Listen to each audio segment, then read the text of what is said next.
পবিত্রতা ও প্রাচুর্যে জমজম কূপ এবং এর পানি অতুলনীয়। মুসলিম সম্প্রদায়ের কাছে পৃথিবীর সর্বশ্রেষ্ঠ ও সর্বোত্তম পানি হচ্ছে জমজম কূপের পানি। বাংলাদেশ সহ পৃথিবীর বিভিন্ন প্রান্ত থেকে যারা পবিত্র মক্কা নগরীতে হজ করতে যান তারা জমজমের পানি সঙ্গে করে আনতে ভোলেন না। কিন্তু কিভাবে তৈরি হয়েছিল এই জমজম কূপ আর কি এমন রয়েছে জমজম কূপের পানিতে, চলুন জেনে নেই। জমজম কূপটি মক্কার মসজিদুল হারামের ভেতরে অবস্থিত।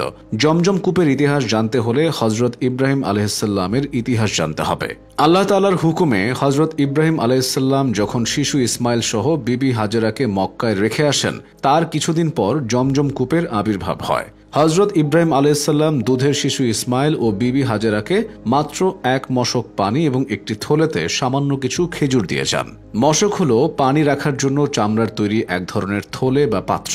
হাজেরা আলাইহিসসালাম মক্কার নির্জন ভূমিতে কয়েকদিন পর্যন্ত ওই পানি এবং খেজুর খান এবং ইসমাইলকে বুকের দুধ পান করান। কিন্তু একসময় মশকের পানি ও খেজুর ফুরিয়ে আসে, তাই হাজেরা আলাইহিসসালাম চরম অসহায়ত্বের মধ্যে পড়েন। তার শিশু সন্তানটিও ক্ষুধার তাড়নায় ছটফট করতে থাকে। হজরত হাজেরা আলাইহিসসালাম তখন আদরের সন্তানকে দুধ পান করাতে পারছিলেন না। এই অবস্থায় তৃষ্ণার্ত মা পানির খোঁজে সাফা ও মারোয়া পাহাড়ে দৌড়াদৌড়ি করতে থাকেন।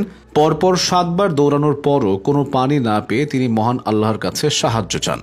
তারপর আল্লাহ তাআলা মা হাজেরার দোয়া কবুল করেন। তিনি তার ছেলের কাছে এসে দেখেন আল্লাহর কুদরতে তার ছেলের 2 পায়ের নিচে একটি পানির ফোয়ারা জেগে উঠেছে এবং তা প্রবাহিত হচ্ছে।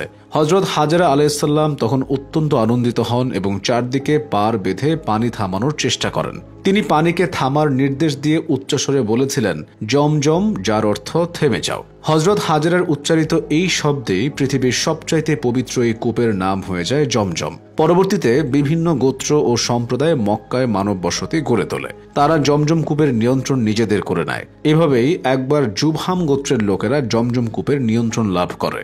জুবহাম গোত্রের লোকেরা হজরত হাজেরা আলাইহিসসালামের সঙ্গে চুক্তি সাপেক্ষে জমজম কূপের পানি পান করত। তবে সময়ের সাথে তারা বিভিন্ন খারাপ কাজে লিপ্ত হয়। ফলে আল্লাহর হুকুমে একসময় জমজম কূপের পানি শুকিয়ে যায়। তারপর সংস্কারের অভাবে জমজম কূপের স্থান ভরাট হয়ে যায়। ফলে মানুষ এই কূপের বরকত ও কল্যাণ থেকে বঞ্চিত হতে থাকে। তবে 5ম শতাব্দীর শুরুতে কুরাইশ বংশের লোকেরা কাবাঘর রক্ষণাবেক্ষণের দায়িত্ব ফিরে পায়। এরপর হজরত মুহাম্মদ সাল্লাল্লাহু আলাইহি ওয়াসাল্লামের দাদা আব্দুল মুত্তালিব এবং তার সময়ের লোকেরা জমজম কূপের যত্ন নিতে শুরু করে। জমজম কূপ থেকে লাখ লাখ লিটার পানি উত্তোলন করলেও এর পানিতে কখনো স্বল্পতা দেখা যায় না।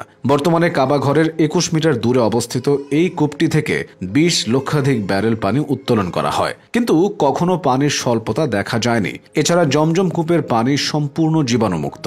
জমজম কূপের পানি বন্টনের জন্য জামা দফতর রয়েছে।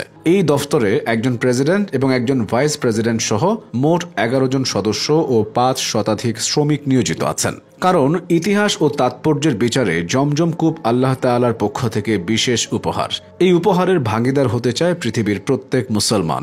জমজম কূপের পানি যেমন কখনো ফুরাবে না, এই পানির চাহিদা এবং বরকত কখনো কমবে না।